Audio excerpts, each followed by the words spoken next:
Hi guys, I'm Adam Wilborn from WhatCulture. And I'm the inspirational Andy Murray from WhatCulture. And remember, if it don't make dollars, it don't make sense. And this is the news. And speaking of making dollars, Becky Lynch could be in line to make a whole lot of them. Because according to a new report from the ever-reliable Pro Wrestling Sheet, the man is about to sign a bumper new WWE contract that will include a significant pay rise and a multi-year extension. So, according to their sources, she hasn't yet signed the deal, but she was offered it earlier this month and is expected to put pen to paper very, very soon.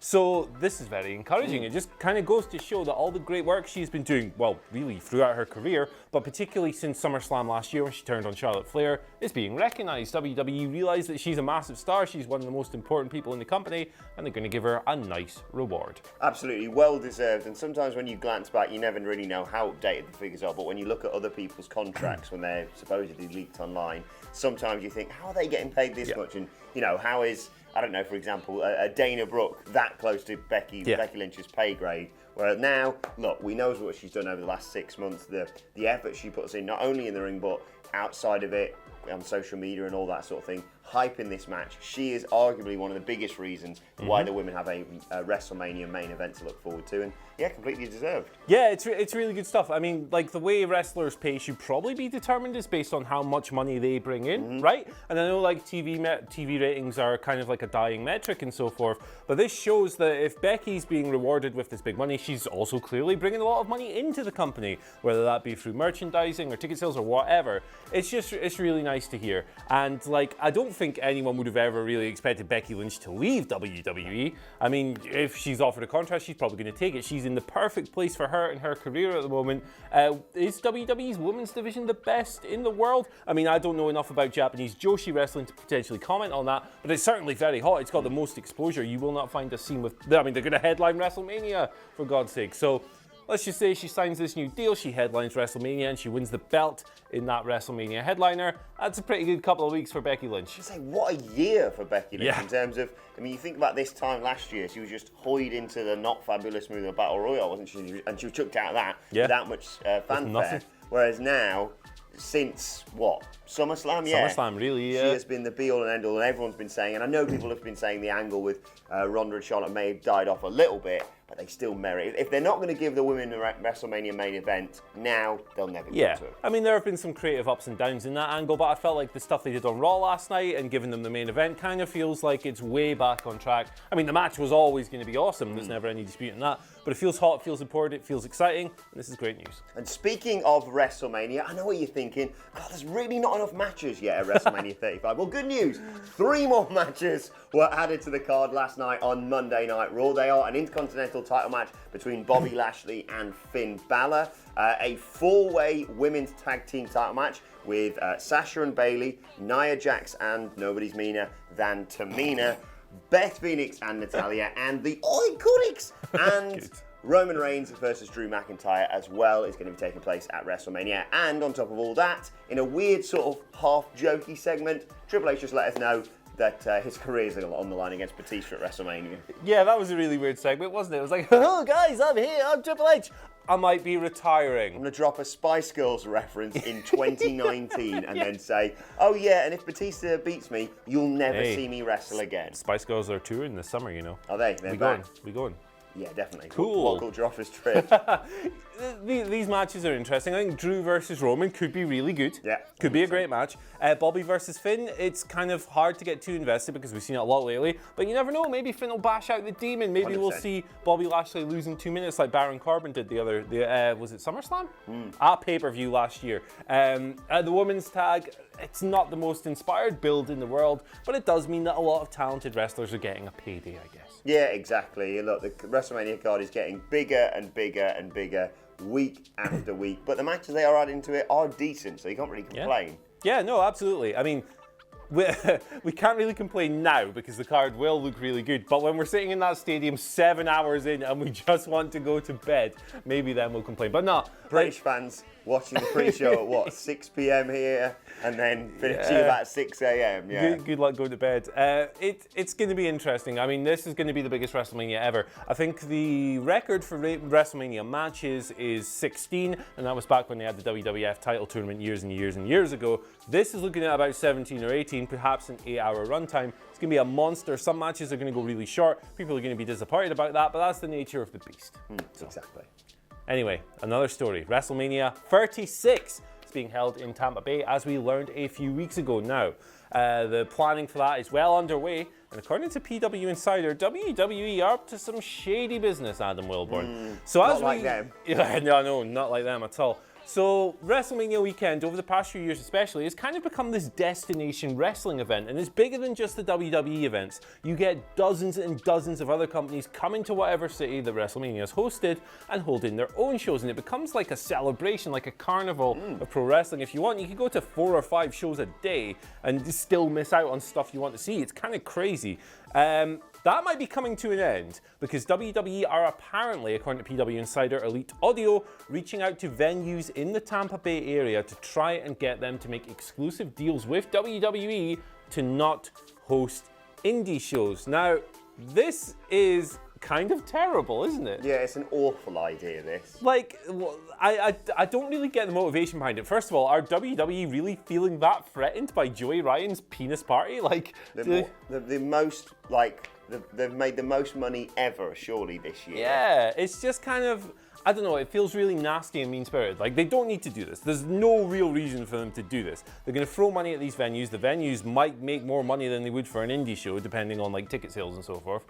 But, like, I just don't get it. I can't really make much sense of it. It's another situation of WWE just not wanting any competition in the industry, no matter how small it may be. I mean, what's the point in preventing a show that's going to attract 100 fans from hosting on the Thursday night before WrestleMania? Exactly. The whole reason people will be in the Tampa Bay area is because of WrestleMania. It's not like they go, well, we'll go for all the indie shows, but not the big show on the Sunday night. Look, we've hosted shows over WrestleMania weekend. WCPW hosted a show a couple of years ago when WrestleMania was on. Like you said, it all adds to the atmosphere. It all adds to the excitement. Granted, by the end of the SmackDown after WrestleMania, you might be all wrestlinged out. But over that weekend, the Thursday, Friday, Saturday, even the Sunday, you just get to take in so much variety of wrestling as well. It's not like everyone's going to be doing the same sort of thing. There's mad promotions with animals wrestling. Interspecies wrestling, for God's sake. Kaiju, Big Battle, DDT, all these fun things going on.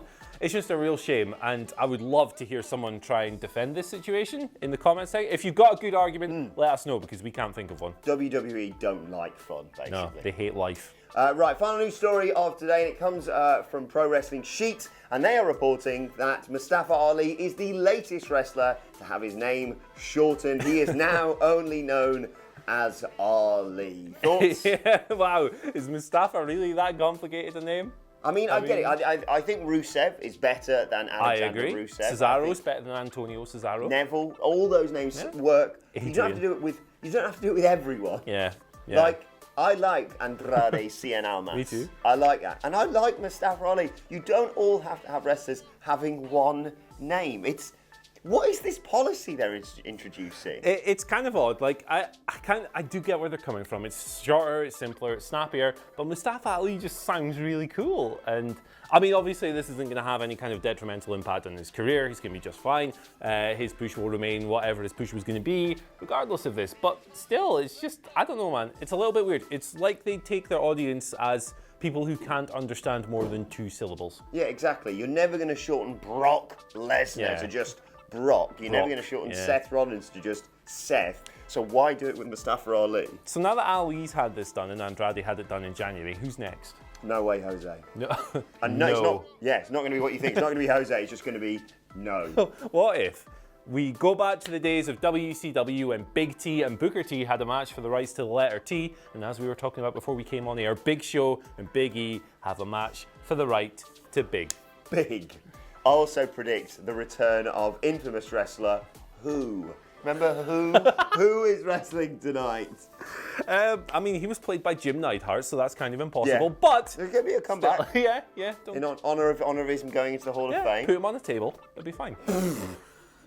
Right, let's move on to your Twitter questions today. Don't forget you can tweet them at us at WhatCultureWWE. First question today comes from Matthew Cross, who says, "Hey guys, how would you feel about the Universal title and WWE titles switching brands after WrestleMania and the Superstar Shakeup?" I kind of like it. It would be a cool way to kind of put the supposed A title, which is the WWE title, historically anyway, on the supposed A show. I kind of like having the big red belt on the big red brand, I'm not going to lie. But I know it might be a cool way to switch things up. I mean, we've seen the WWE Championship has become something of a work rate belt on SmackDown with AJ Styles as champion and Daniel Bryan as champion. When it goes to Raw, obviously that main event scene is a little bit more of a circus. It'd take on a different theme. But who knows, maybe it would go some way as well to restoring some of the damage that a lot of people feel has been done by having Brock Lesnar as Universal Champion. A lot of people are predicting a big shake-up, obviously, with this year's Superstar shake-up because of the TV deal with Fox, which I think starts in October. October, yes. Do you think they're going to do it now, or do you think they're going to do another shake-up just before the Fox deal starts? I think they might do another shake-up just before the Fox deal. I think they might do 2 this year. I mean, that is something that they historically have not really done. But, you know, the Fox thing is a fresh start. It's a brand new thing. SmackDown's moving to a Friday night and all this stuff. It feels like it would be the appropriate thing to do. Next question comes from Sean Acklin on Twitter, who says, "Let's think optimistic for a moment." We can try. We always do. In the event John Cena miraculously becomes Kurt Angle's final opponent, please don't give me Samoa Joe and AJ Styles and then end up with Baron Corbin on pay-per-view. But in the event that happens, how would you book that match? Sean suggests the one final pop for Angle with Cena tapping to the ankle lock. I think that's a nice sentimental idea. I think, however, that the correct choice is Cena going over. I think that wrestlers should always lose their retirement match. The point being that they're going out, they have nothing more to. Why should they be taking stuff on their way out? Like, why should they be getting a rub? Why should they be taking a shine? Like, they have nothing left to prove. They're done. It's over. They have given everything they can to the business. It's time now to give one thing back on the way out the door. And in this case, of course, you have the nice kind of cyclical, circular, whatever nature of the Cena story. Cena obviously debuted against Angle with that ruthless aggression thing. He lost the match, he gained props. Him winning and overturning that would be a nice little story. Look, just let Angle go out the right way, put him down with a lightning fist. Amy Tandera with our final question of today says, "I think they should do a program between Aleister Black and Shinsuke Nakamura. The two would tear it up. Do you think they'll break up Black and Ricochet to focus on their singles careers anytime soon?" Yes, I do think they will break up Black and Ricochet. It feels very much like a thrown together agreement to tide them over until they both settle on brands.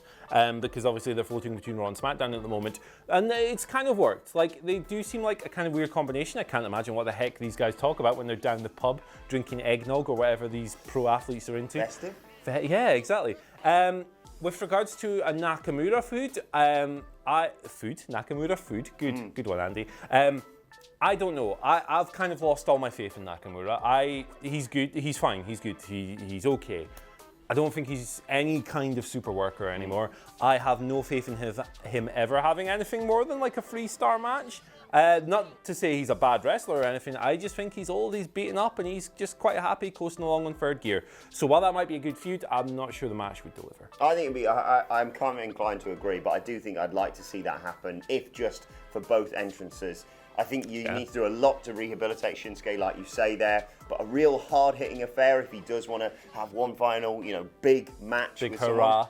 someone. Aleister Black versus Shinsuke Nakamura, a real batterfest would be an absolute belter for me. Batterfest. Right, let's move on to today's, and finally, I wanted to show you something, because as a man who's supposedly returning to our screens, or has been supposedly returning to our screens for quite some time now, that man is Bray Wyatt. And somebody got a haircut. Oh boy. Do you want to see it? Yeah, I want to see it. And let me introduce to you the new Bray Wyatt, ladies and gentlemen. Good Lord, what has he done? He looks like Swamp Rusev. Give me the Strowman, I think. Get rid of the sides. My favourite comment on Reddit Square Circle about this is, "Oh, cool. Bray Wyatt's now become a Florida coke dealer." Is that going to do anything for you? Absolutely not, no. Is anything going to do anything for you with the Bray Wyatt character? No, Bray, man. Come on, Bray. Just, good grief. Okay. Let us know your thoughts on Bray's new haircut and all of today's I mean, news far stories. be it for me to criticise someone else's haircut, right? But that's bad. Yeah, let us know your thoughts on that and all of today's news stories in the comment section below. Don't forget to like, share, and subscribe, and send us Twitter questions at WhatCultureWWE. What's there? You can follow both of us. You can follow him at Andy H. Murray. You can follow me at Adam Wilborn. As I said, you can follow us all at WhatCultureWWE, and make sure you subscribe to What Culture Wrestling on either iTunes or Spotify for daily wrestling podcasts. My thanks to Andy Murray, or as he's now known, Andy. Thank you for watching. H. And we will see you soon.